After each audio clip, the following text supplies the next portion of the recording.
February 1995, London.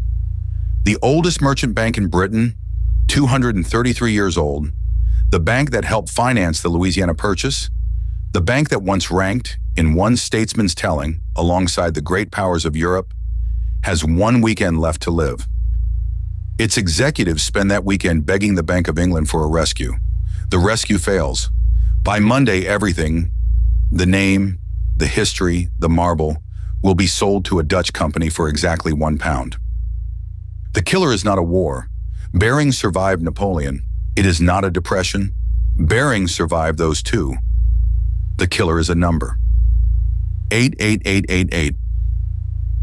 A secret error account in Singapore, run by a 28-year-old the bank had decided was its golden boy, and had never once properly checked.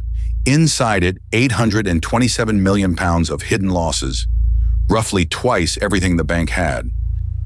This is the story of how one man broke the Queen's Bank, and why the bank handed him the hammer. To understand what died in February 1995, you have to understand what Barings was. Founded in 1762, before the United States existed, when Thomas Jefferson doubled the size of America with the Louisiana Purchase, it was Barings that helped move the money. An American president buying land from Napoleon through a London bank, while Britain and France were on the edge of war. Business as ever found a way.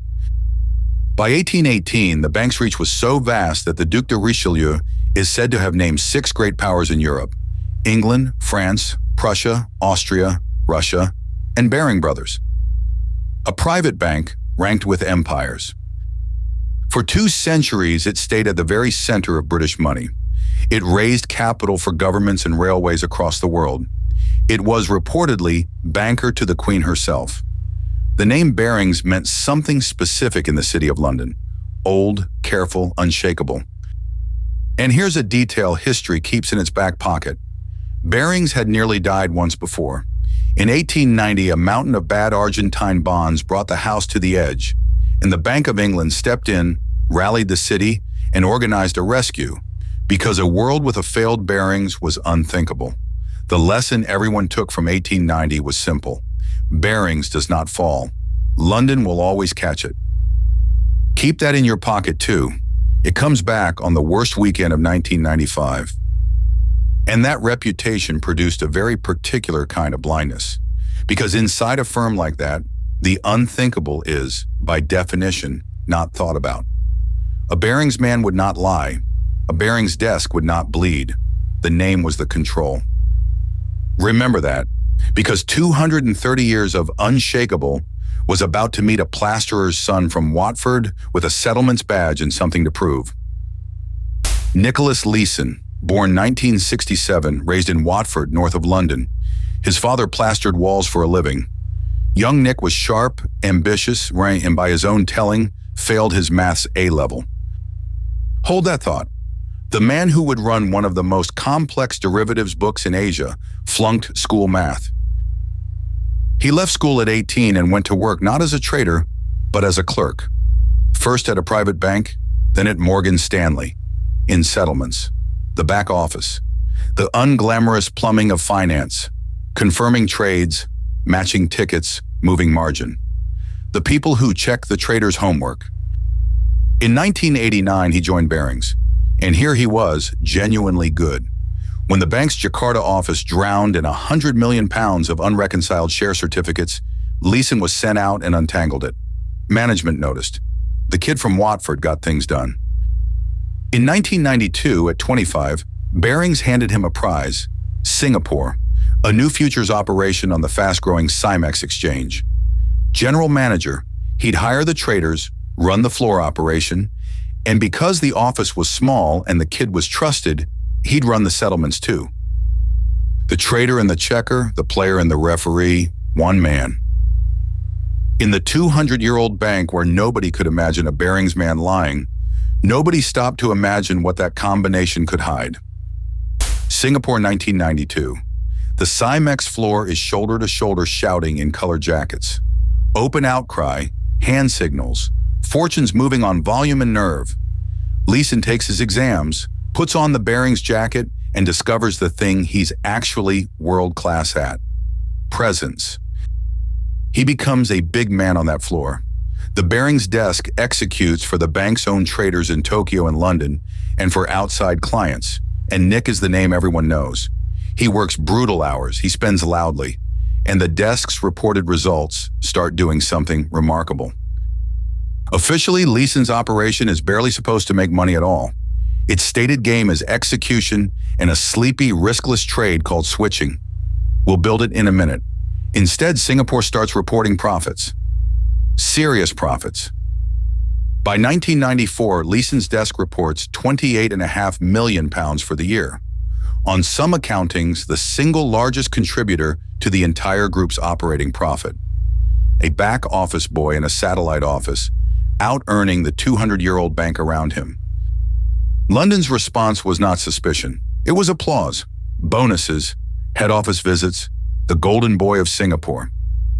One senior London executive would later be quoted marveling at how easy the money seemed. Nobody flew out to ask the only question that mattered. Easy money from a riskless trade? For whom exactly is the market this generous? Profits nobody understands are losses nobody has found yet. Burn that in. It's the whole case. Now, well, here's the machine. And I promise by the end of this section, you'll see why the two post-mortem reports into this collapse spent less time on the trader than on the bank. Every trading operation on Earth is built on one separation. The front office trades, the back office, settlements, confirms what was actually traded, pays what's actually owed, and reports what's actually true. The front office makes the money. The back office tells the truth about it. Player, referee.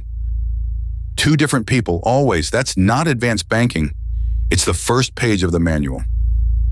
In Singapore, Barings gave both jobs to Nick Leeson. He executed the trades. Then he walked to the other side of the office and settled his own trades. He booked them. He reconciled them. He wrote the reports that went to London. He answered the auditor's questions about the numbers he himself had invented. The Bank of England's own inquiry would later call this out as the most elementary failure imaginable. No segregation of duties. A first-year audit student would have flagged it. Internal auditors did flag it. In 1994, a report recommended, in writing, that Leeson's two roles be split. It never happened. Singapore was small, Singapore was far away, and Singapore was profitable. You don't fix the goose that lays golden eggs. Even when the fix is, check whether the eggs are real. Every futures desk keeps an error account, a parking space for genuine mistakes.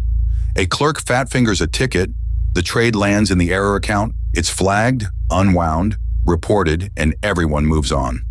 Errors are normal, reported errors are healthy. In July 1992, weeks into the new Singapore operation, Barings Futures opened error account number 8888, 5/8, a lucky number in Chinese tradition. Then someone made a real mistake. One of Leeson's young hires misread a hand signal and sold contracts a client had wanted to buy. A five-figure hole, the kind of embarrassing, ordinary loss that desks report every week. Leeson didn't report it. The golden boy could not have a mess on his floor, so he parked the loss in 8888 and then did the thing that turns an error account into a crime scene. He kept the account out of every report to London while trading out of it to win the money back. And the winning it back trades lost too. Officially, remember, his desk ran a riskless business called switching, the same Nikkei 225 future trades in both Osaka and Singapore, and for seconds at a time the two prices drift apart. Buy the cheap one, sell the rich one, pocket the gap. Real, boring, near riskless, profits in pennies. That was the story London believed, because that was the story that made the reported profits feel safe, riskless, and somehow enormous. The reality through account 8888, Leeson wasn't arbitraging anything. He was making naked one-way bets with the bank's money and losing. By the end of 1992, 8888 hit about £2 million of losses. By the end of 1993, 23 million. The reported profits, the bonuses, the applause, those were real pennies from the boring trade, plus a fiction built on top. The 5/8 ate everything else. Here's the question that should have ended this in 1993. Futures positions bleed cash. Every losing day, the exchange demands margin. Real money wired by morning. Hidden losses still have real margin calls. 23 million pounds of secret losses means 23 million real pounds had to come from somewhere. Where do you get millions of pounds every week without anyone asking questions? You ask the bank. Leeson requested funding from London. For client margin, he said. For the riskless switching book, he said. The requests were odd. Round numbers, no client detail, sums that didn't reconcile with any client ledger. The Bank of England report would later note dryly that Barings London wired the money anyway, day after day, larger and larger, without ever demanding the reconciliation that would have exposed everything in an afternoon. By the end, London and Tokyo had pumped on the order of £750 million into Singapore. Figures vary slightly by accounting, much of it, unknowingly, to pay the margin on Leeson's secret losses. Sit with that. The bank funded the whole. The bank paid in cash weekly for its own robbery and booked the payments as business as usual. Why didn't anyone add it up? Because the sums lived between departments. Tokyo thought London understood it. London thought the number was client money. The risk committee thought Singapore was riskless. Everyone assumed someone else had checked. In a fraud, that sentence is load-bearing. Everyone assumed someone else had checked. By the 1994 year-end audit, the 5/8 held about 208 million pounds of hidden losses, enough that even the paperwork was straining. Coopers and Libran, the auditors, found a 50 million pound hole they couldn't reconcile between the Singapore books and the exchange's own records. 50 million pounds missing in an office run by one man. This is the moment the whole thing dies if anyone insists on primary documents. Leeson told them a story. The 50 million was a receivable, money owed to Barings from a trade with a New York brokerage, Spear, Leeds, and Kellogg. The auditors asked for proof. So he made some. At home with scissors, glue, and a fax machine, Leeson assembled his evidence. A confirmation supposedly from Spear Leeds acknowledging the debt, and a sign-off supposedly from a senior Barings executive in London blessing the trade. He cut signatures, pasted them onto invented letters, and faxed the collage to the audit file. One of the forged pages carried, printed across its header by the machine itself, the telltale line of its true origin, Nick Leeson's own home fax. The auditors accepted the documents. Not because they were good forgeries, they were homework grade, but because of the thing this channel keeps finding at the bottom of every case file. The checkers check the paperwork, not the reality. A 50 million pound receivable from a real brokerage can be verified with one phone call to that brokerage. Nobody made the call. Where have you heard that before? Now watch what one quiet night is worth. By January 1995, digging out by trading bigger had failed for 30 months straight. So Leeson reached for the strategy of a man who needs the world to stop moving. He sold volatility, tens of thousands of option contracts, straddles, on the Nikkei index. Selling a straddle pays you cash up front, and you keep it all on one condition: the market goes nowhere. Calm, flat, boring, you win. A big move in either direction, you lose, and there is no floor on how much. He was selling insurance against an earthquake, literally. January 17th, 1995, 5:46 in the morning. The Great Hanshin earthquake tears through Kobe, Japan, one of the worst disasters in the country's modern history. Thousands of people are killed. A great port city burns. Against that human catastrophe, a trading book in Singapore is nothing, except that books get marked anyway. The Nikkei lurched, then in the days after the quake, it broke hard. Leeson's short straddles detonated. A sane institution takes the loss. Leeson, 600 million pounds and change into a hole nobody knew existed, did the other thing. He decided to catch the market himself. Through late January and February, account 8888 bought Nikkei futures on a scale with almost no precedent. Thousands of contracts a day, every dip, every session. One man in Singapore trying to hold up the entire Japanese stock market with borrowed money. By February 22nd, he was long more than 61,000 Nikkei contracts, roughly half the open interest in the March contract, plus a quarter of the June. In short, more than 28,000 Japanese government bond futures on top. The market did not care. The Nikkei kept sliding. Every 100 points down was tens of millions of pounds out. And by now, the margin calls wired from London were arriving daily, enormous, unquestioned. The bank was hemorrhaging its entire capital base into a secret account. And still, nobody in London had ever flown to Singapore and pulled the file marked 5/8. Thursday, February 23, 1995. The losses in account 888 pass 800 million pounds, roughly twice the capital the bank has to lose. The machine cannot be fed another day. Nick Leeson doesn't go back to the office. He and his wife pack light, drive north out of Singapore, and begin a week of moving across borders while the faxes behind them catch fire. On his desk, the story goes, a note in his handwriting. I'm sorry.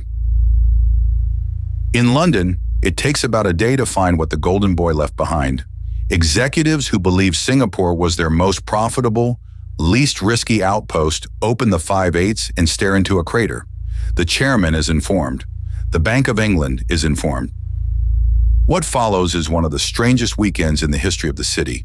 Britain's central bank, ringing around the great houses of London finance, trying to raise a rescue for its oldest merchant bank by Monday's open.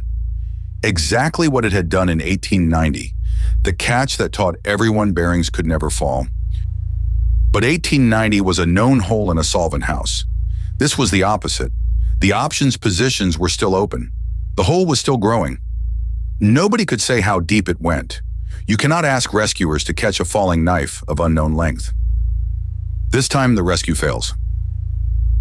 On Sunday, February 26, 1995, Barings, and 233 years old, financier of the Louisiana Purchase, the sixth great power, is declared insolvent.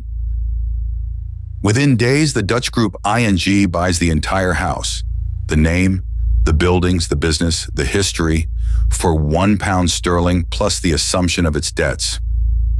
£1.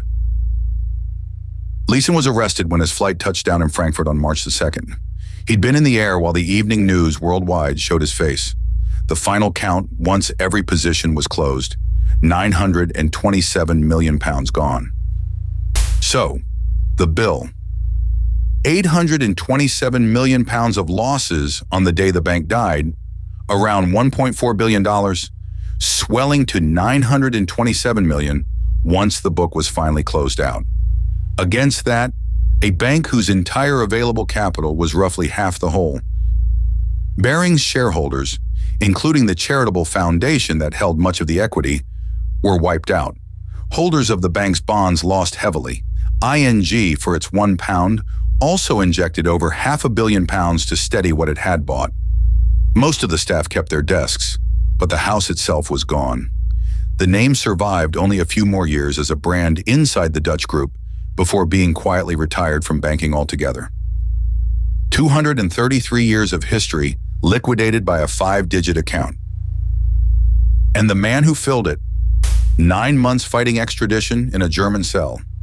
Then Singapore, a guilty plea, deceiving the bank's auditors and cheating the exchange, and a sentence of 6.5 years in Changi prison. Inside, his wife divorced him. Inside, he was diagnosed with colon cancer and survived it. He walked out in July 1999, 4.5 years after the collapse.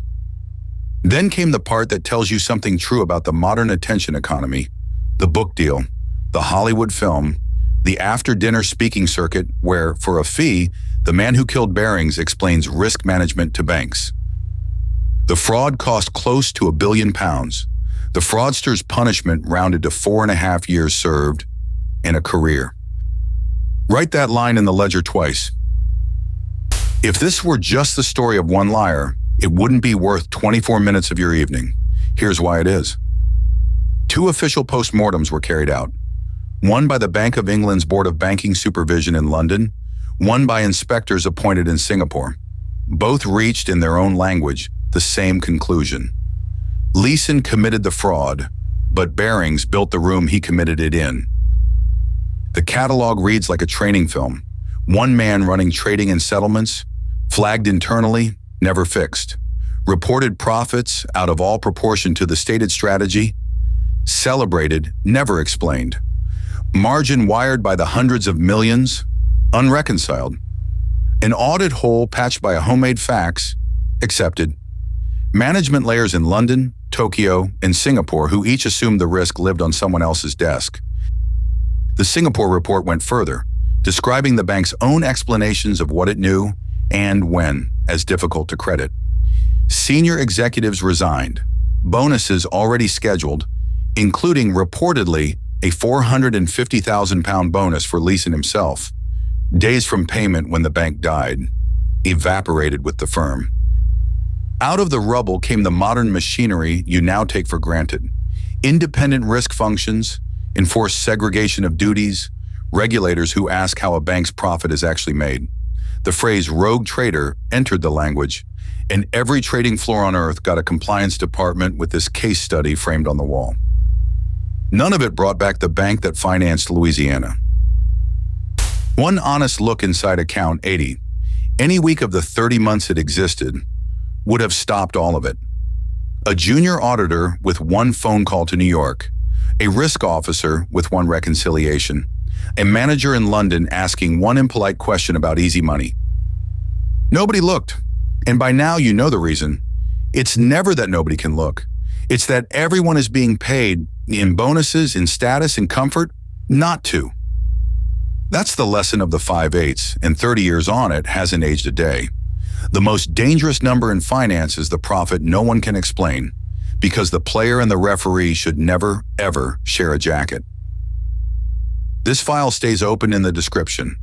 The Bank of England report, the Singapore findings, the court record, every number in this video sourced. If this case deserved your 24 minutes, the archive holds the others.